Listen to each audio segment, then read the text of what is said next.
नमस्कार, penalty corner में आपका स्वागत है। अभी टिकटों का बंटवारा होना बाकी है पूरा। कांग्रेस के 15 सीट पर प्रत्याशी आने बाकी हैं, भाजपा के 10। परंतु दल बदल का दौर बदस्तूर जारी है। खास तौर पर भाजपा में आने का सिलसिला बहुत तेज।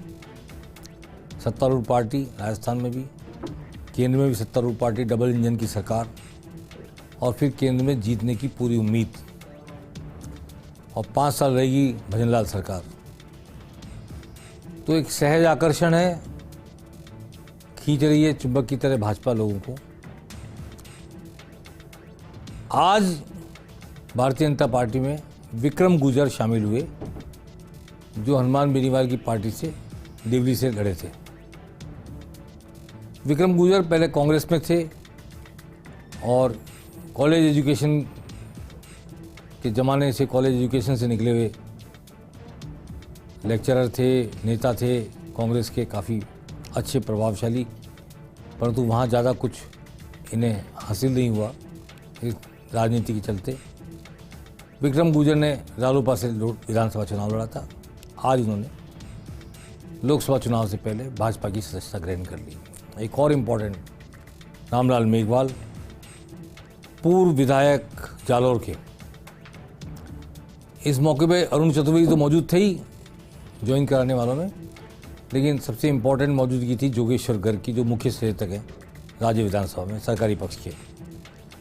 जोगेश्वर गर्ग बहुत शांत स्वभाव के दिख रहे हैं आपको बगल में बैठे हुए अरुण चतुर्वेदी के, लेकिन जालौर सिरोही से पार्टी को जिताने की महती जिम्मेदारी उनकी है, क्योंकि वो वहाँ से विधायक भी हैं और संघ के सबसे विश्वस्त व्यक्ति हैं, और संघ ने अपने ही एक व्यक्ति को खड़ा किया है उस लोकसभा क्षेत्र से, जो बहुत ज़्यादा वेल नोन नाम नहीं, लेकिन संघ के लोग उनके पीछे और जातीय समीकरण के अनुकूल। जोगेश्वर गर्ग को बहुत मेहनत करनी होगी। आज रामलाल मेघवाल की भाजपा में प्रवेश को, आज हम ज्वाइनिंग को आज हम इसी तरह देखते हैं कि जालौर के लिए बिसात बिछाई जा रही है। बाकी कुछ लोगों ने और भी ज्वाइन किया, कुछ बहुत ज़्यादा रिलेवेंट नहीं है पॉलिटिकली, पर जो लोग ज्वाइन कर रहे हैं उनमें एक दिन पहले आज से, क्योंकि हम रविवार और शनिवार को पेनल्टी कॉर्नर में नहीं आते हैं, इसलिए बताना जरूरी है कि सुरेश टाक, जो किशनगढ़ से पहले विधायक थे निर्दलीय, इस बार भी चुनाव लड़ा, 85,000 वोट लेके आए और कांग्रेस की जीत का कारण बने, और भाजपा के सांसद को विधानसभा चुनाव में जमानत जब्त होने के करीब पहुंचाने वाले रहे। आज सुरेश टाक को, जो कभी नगर परिषद के चेयरमैन थे वहाँ पे बीजेपी की टिकट पर, उनको वापस बीजेपी में शामिल कल कर लिया गया। भंवर सिंह पलाड़ा अजमेर के बीजेपी में शामिल हो गए। उनकी पत्नी जिला प्रमुख है, भाजपा से बगावत करके जिला प्रमुख बनी थी। उनके बेटे शिवराज सिंह पलाड़ा, तीनों को भारतीय जनता पार्टी ने स्वीकार कर लिया। ऐसी बहुत सारी ज्वाइनिंग कल भी हुई, आज भी हुई, होती रहेगी। लेकिन एक बात समझ में नहीं आ रही कि चित्तौड़गढ़ की लोकसभा सीट को लेकर आक्या के साथ जो बातचीत हुई मुख्यमंत्री की, उसका भी हम जिक्र करेंगे, और अजमेर को लेकर जो ज्वाइनिंग कराई जा रही है उसका मैंने आपसे जिक्र किया कि अजमेर लोकसभा क्षेत्र में कौन कौन बीजेपी के खिलाफ लड़े और अब बीजेपी ने स्वीकार कर लिया। भीलवाड़ा ने ऐसा क्या बिगाड़ा है, ये मेरे समझ से परे है कि भीलवाड़ा में बीजेपी के प्रत्याशी के खिलाफ संघ की बगावत हुई और बीजेपी ने कांग्रेस के उस व्यक्ति को ले लिया अपनी पार्टी में, जिन्होंने पिछला लोकसभा चुनाव कांग्रेस के टिकट पर लड़ा था और कांग्रेस के अध्यक्ष रहे, यूआईटी चेयरमैन रहे, रामपाल शर्मा। लेकिन भाजपा ने अपने ही उन 2 जिलाध्यक्षों को नहीं लिया जो अशोक कोठारी निर्दलीय के साथ लगे थे। संघ के कहने पर पूरी बगावत हुई थी और अशोक कोठारी जीत कर आ गए। जीतते अशोक कोठारी ने भाजपा में समर्थन दे दिया, लेकिन वो शायद बार्गेनिंग करने की स्थिति में नहीं थे, इसलिए लादूलाल तेली और लक्ष्मीनारायण डाड अभी भी भारतीय जनता पार्टी के दरवाजे पर प्रतीक्षा की टकटकी लगाए हुए देख रहे हैं। ऑपरेशन अजमेर में हो रहा है, शायद सतीश पूनिया वहाँ से लड़ रहे हों वहाँ के चुनाव के मद्देनज़र, और सीपी जोशी प्रदेश अध्यक्ष तो लड़ ही रहे हैं चित्तौड़ से, इसलिए वहाँ भी ऑपरेशन हो रहा है। लेकिन भीलवाड़ा में कोई हरकत नहीं देखी जा रही है इसके क्या राजनीतिक मायने हैं, कौन व्यक्ति ऐसा है जो भीलवाड़ा से चुनाव लड़ने जा रहा है जिसको भाजपा से गए हुए लोगों को लाने की जरूरत महसूस नहीं हो रही, या अभी व्यक्ति तय नहीं है। तो अजमेर में तो मुझे लगता है व्यक्ति तय हुआ होगा, चित्तौड़ में व्यक्ति तय है ही, तो उनकी अपनी ज़रूरत के हिसाब से, रिक्विजिशन के हिसाब से बीजेपी इन लोगों को शामिल किया है। पर भीलवाड़ा में शायद कोई आदमी तय नहीं है कौन चुनाव लड़ेगा। क्या रिजू झुनझुनवाला को, जो कांग्रेस से बीजेपी में आए हैं थोड़े दिन पहले ही, और जिनके दादा ने भीलवाड़ा के औद्योगिक विकास की नींव रखी, जो आज भीलवाड़ा में औद्योगिक विकास देख रहे हैं सन 60 और 70 के दशक में, जिन्होंने सबसे पहले यहाँ पर फैक्ट्रियाँ खोली टेक्सटाइल्स की, और आज भीलवाड़ा यहाँ तक प्रगति कर रहा है। उनके पोते को, LNJ के लक्ष्मी नारायण झुनझुनवाला के पोते रिजू झुनझुनवाला को, क्या पार्टी उन पर विचार कर रही है, ये भी एक चर्चा का विषय सामने आया है।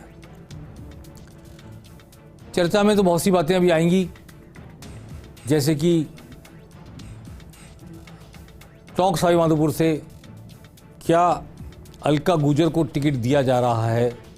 आज जिस तरह गुजर समुदाय के लोगों ने ज्वाइन की बीजेपी, विक्रम गुजर की खास तौर पर, और उनके अलावा जो लोग आए हैं, उन सबको देखते हुए ऐसा लगता है कि टोंक सवाईमाधोपुर से हरीश मीणा के सामने बीजेपी कोई गुजर प्रत्याशी उतार रही है। सौम्या गुजर या अलका गुजर या सुनीता बैंसला, जिसका नाम मुझे लगता है कि अब नहीं है शायद, तो इन तीनों में से किसी एक को मिलना था टिकट। लगता है अलका गुजर राष्ट्रीय सचिव हैं, शायद वो काफ़ी आगे चल रही हैं, तो इसलिए गुजर वोट पोलराइज करना चाहते हैं। सचिन पायलट के वहाँ से विधायक होने के बावजूद गुजर वोट हरीश मीणा के खिलाफ पड़े, इसको कोशिश को किया जा रहा है। अभी मैं बात आपसे करना चाहता हूँ कि किस तरह मुख्यमंत्री भजनलाल लोकसभा चुनाव की 25 में से 25 सीट जिताने की तर्ज पर, कोशिश पर लगे हुए हैं और बिसात बिछा रहे हैं, और शतरंज में गोटियां इधर से उधर फेर रहे हैं। रविंद्र सिंह भाटी शिव के विधायक हैं, आपने सुना होगा, वो काफ़ी हद तक बीजेपी के द्वारा टिकट नहीं मिलने पर चुनाव लड़ा, निर्दलीय विधायक बन गए, और काफ़ी हद तक बीजेपी के खिलाफ हो गए थे, वोकल हो गए थे। जोधपुर में समस्या दे कर सकते थे बीजेपी के लिए, बाड़मेर में समस्या कर सकते थे बीजेपी के लिए। भजनलाल शर्मा ने उन्हें बुलाया, उनसे बात की, उन्हें समझाया, और वो अब भाजपा के समर्थन में काम करने को राजी हो गए। भजनलाल शर्मा ने दूसरा काम किया, चंद्रभान सिंह आक्या को चित्तौड़ से बुलाया, जिन्होंने बगावत करके चुनाव लड़ा था। बगावत करके चुनाव लड़ा, निर्दलीय जीत गए, और CP जोशी प्रदेश अध्यक्ष की लोकसभा क्षेत्र में होते हुए, उसके मुख्यालय में होते हुए चुनाव जीत के आए चंद्रभान सिंह आक्या। चंद्रभान सिंह आक्या को भी बुलाया मुख्यमंत्री भजनलाल ने, और मीटिंग कराई CP जोशी के साथ, जो वहाँ के सांसद हैं, प्रदेश अध्यक्ष हैं, और जिनसे उनकी एक तो 36 का आंकड़ा चल रहा था विधानसभा चुनाव के समय टिकट कटने के बाद। अब ऐसा कहते हैं, या आप सामने देख रहे हैं कि साथ साथ उतर रहे हैं सीढ़ियों से। भजनलाल शर्मा मुख्यमंत्री, श्रीचंद कपलानी भी साथ हैं, वहीं निम्बाड़ा से विधायक हैं, और CP जोशी प्रदेश अध्यक्ष, सांसद और प्रत्याशी भाजपा के, और चंद्रभान सिंह आक्या भी साथ हैं। तो ये मनमुटाव दूर हो गया, तो मैं समझता हूँ CP जोशी के लिए राह और आसान हो गई होगी। रविंद्र सिंह भाटी के सहमत हो जाने के बाद जोधपुर में और बाड़मेर में भाजपा की स्थिति काफ़ी मजबूत हो जाएगी, ऐसा लगता है। और धीरे धीरे करके ऐसे और लोगों को जो भाजपा के खिलाफ चुनाव लड़े, उन्हें भाजपा में लाना, या जिन्होंने भाजपा के खिलाफ चुनाव लड़के जीत लिया निर्दलीय, उन्हें भाजपा के समर्थन में जुटाना, इस पर एक्शन हो रहा है। लेकिन जिन्होंने चुनाव भी नहीं लड़ा और चुनाव जीता भी नहीं और विधायक नहीं है, पर उनके सपोर्ट से कोई विधायक जीत गया, उसकी पार्टी कोई कदर करेगी क्या, जबकि ओरिजिनली वो बीजेपी का ही वर्कर है? ये विचारार्थ प्रश्न है।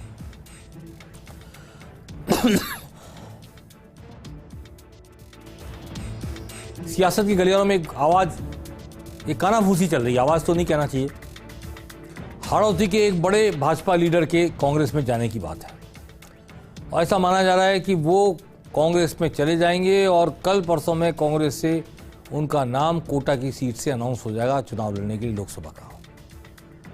अगर वो होगा तो एक हाड़ौती की राजनीति में काफ़ी बड़ी उथल पुथल होगी, और कांग्रेस की और राजस्थान की राजनीति में भी वो लोगों के सामने एक नई समीकरण पेश करेंगे, ऐसा लगता है मुझे। और पर्दे के पीछे कौन है, क्या है, इस सब पर भी कयास लगाए जाते रहेंगे।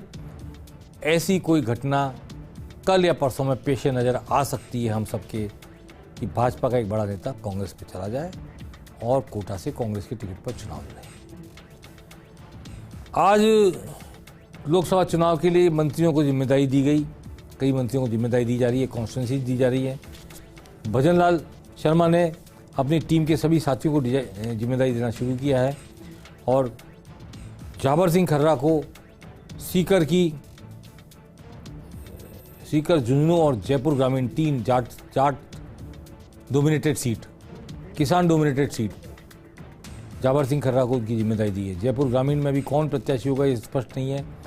क्या कांग्रेस से आए लालचंद कटारिया प्रत्याशी होंगे या सतीश बंसल होंगे या राखी राठौड़ होंगी, अभी ये स्पष्ट होना बाकी है। जयपुर शहर में भी प्रत्याशी सामने नहीं आया है। जयपुर शहर में भी हाल ही में टिकट के एक दावेदार शैलेंद्र भार्गव के घर पे उनके जन्मदिन की पार्टी हुई थी, तो अमूमन सारे वो नेता वहाँ मौजूद थे जो टिकट के आशार्थी हैं, टिकट के दावेदार हैं। यहाँ तक कि खुद अरुण चतुर्वेदी उस पार्टी में मौजूद थे कार्यकर्ताओं के बीच, और वहाँ पर भी ये चर्चा का विषय रहा कि इस आयोजन का प्रयोजन क्या और इस प्रयोजन में किस किस का प्रयोजन छिपा है, इस सब पे चर्चा होती रही वहाँ पर। लेकिन काफ़ी बड़ी संख्या में शैलेंद्र भार्गव के घर कार्यकर्ता जुटे उनको जन्मदिन की बधाई देने के लिए, और बाकी टिकट के दावेदार भी बिना किसी मनमुटाव के खुले मन से उनसे मिले, उन्हें बधाई दी, शुभकामनाएं दी। तो ये बीजेपी के अंदर आने वाले भविष्य संकेत हैं। लेकिन अभी भी भारतीय जनता पार्टी में जो एक कंसेप्ट है कि पुराने सांसद के बारे में चर्चा भले है सियासत गलियारों में कि रामचरण बोहरा का टिकट कट रहा है, लेकिन कोई स्पष्ट संकेत अभी तक इस बारे में नहीं मिला है कि उनका टिकट कट रहा है। वो उतनी सक्रियता से घूमते हुए, खुशमिजाजी के साथ मिलते हुए लोगों से नजर आ रहे हैं। शायद वो आश्वस्त हैं कि उनका टिकट नहीं कटेगा, परंतु जो टिकट के अन्य दावेदार हैं वो खम ठोक कर कह रहे हैं कि रामचरण बोहरा का टिकट बदला जा रहा है। अब कह नहीं सकते, आने वाले कल और परसों में सारी तस्वीर साफ हो जाएगी। बीजेपी की आज दिल्ली में बैठक चल रही है, यूपी की सीटों पर विचार चल रहा है। मुख्यमंत्री भजनलाल शर्मा और प्रदेश अध्यक्ष सीपी जोशी दिल्ली पहुंच चुके हैं, वो भी इस बैठक में शामिल होंगे और राजस्थान की उन शेष 10 सीटों पर आज चर्चा हो जाएगी, ऐसा लगता है, जिन पर भाजपा के उम्मीदवार घोषित होने बाकी हैं। और उन सीटों पर चर्चा होने के बाद शायद देर रात या कल तक नाम सामने आए। मुझे उम्मीद ज़्यादा यही है कि कल तक नाम सामने आएंगे बीजेपी के शेष 10 प्रत्याशियों के, और कांग्रेस के भी 15 प्रत्याशी बाकी हैं, उनके नाम भी, हालांकि कांग्रेस पशोपेश में है कई सीटों पर, इफ एंड बट देख रही है, और बीजेपी के प्रत्याशी कौन निकल कर आते हैं उस पर नज़र बनाए हुए है, उसके आधार पर अपने प्रत्याशी का नाम तय करेगी, ऐसा मुझे लगता है। पर कल और परसों में सभी 25 सीटों की तस्वीर साफ हो जाएगी। कौन 25 सेनापति कांग्रेस के, कौन 25 सेनापति भाजपा के अपनी अपनी सीटों पर जंग लड़ेंगे चुनावी। 19 अप्रैल को होने वाला मतदान और 26 अप्रैल को होने वाला मतदान, कौन कौन उसके लिए दावेदार बनेंगे जीतकर लोकसभा में जाने के, ये नाम सब सामने हो जाएंगे अगले 2 दिन में। अब भाजपा मुख्यालय में बैठक के बाद कल सीसी की एक बैठक जो होने वाली है कांग्रेस की, उसमें भी एक बड़ी बात सामने आई है कि जो बाड़मेर से आरएलपी के उम्मीदवार थे उमेदराम बेनीवाल, जिनको अभी आरएलपी से कांग्रेस में लिया गया हाल ही में, वो ऐसा पता लगा हेमाराम चौधरी और हरीश चौधरी के बीच इस बात पर मतैक्य हो गया है, एकजुटता हो गई है कि इन नए आए हुए व्यक्ति को टिकट दे दिया जाए। तो कर्नल सोनाराम की बनिस्बत ये जो टिकट है बाड़मेर का उमेदराम बेनीवाल को जा सकता है। उस स्थिति में बाड़मेर सीट भी बीजेपी के लिए चुनौतीपूर्ण सीट हो जाएगी, जैसे चूरू की राहुल कस्वा की सीट हो गई है। एक और खबर है अमीन पठान को लेकर। अमीन पठान भाजपा के थे, ललित मोदी के करीबी थे, क्रिकेट की राजनीति में सक्रिय रहे, वसुंधरा के बहुत नज़दीक रहे। वसुंधरा ने 2 बार उनको राज्य मंत्री के दर्जे वाले बोर्ड में अध्यक्ष बना के रखा। फिर बाद में मुख्तार अब्बास नकवी ने अजमेर की दरगाह कमेटी के इंतजामिया कमेटी के चेयरमैन के पद पर रखा।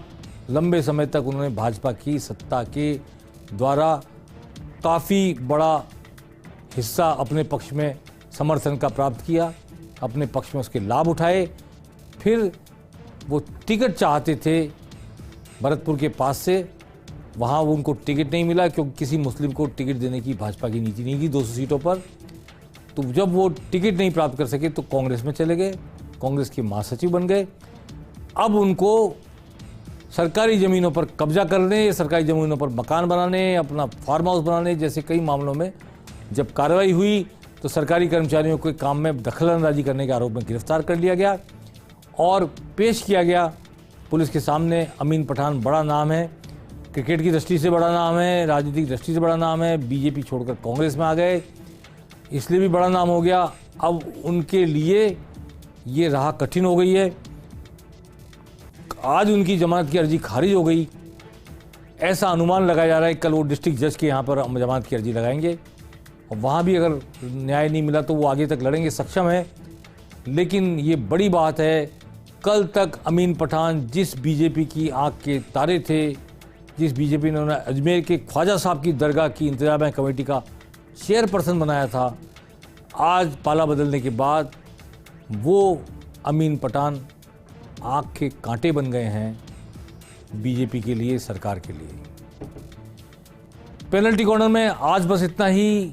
हम आपसे कल फिर रूबरू होंगे। उम्मीद करते हैं कि कल जब हम आपसे मिलेंगे तो शायद भाजपा के शेष 10 नाम सामने आ चुके होंगे और उम्मीद करते हैं कि कल या परसों में कांग्रेस के भी 15 नाम सामने आ जाएंगे। फिर आपसे खुलासा होगा, तब बात करेंगे किसके पलड़े में कितना वजन है, किसके क्या समीकरण है, कौन किसके आसरे चुनाव मैदान में उतरा है, किसके क्या बिंदु होंगे, कौन फेस करेगा पार्टी की भीतरगात और किसको मिलेगा दूसरी सामने वाली पार्टी का समर्थन भी। इस पर चर्चा होगी पेनल्टी कॉर्नर में। आज बस इतना ही। नमस्कार।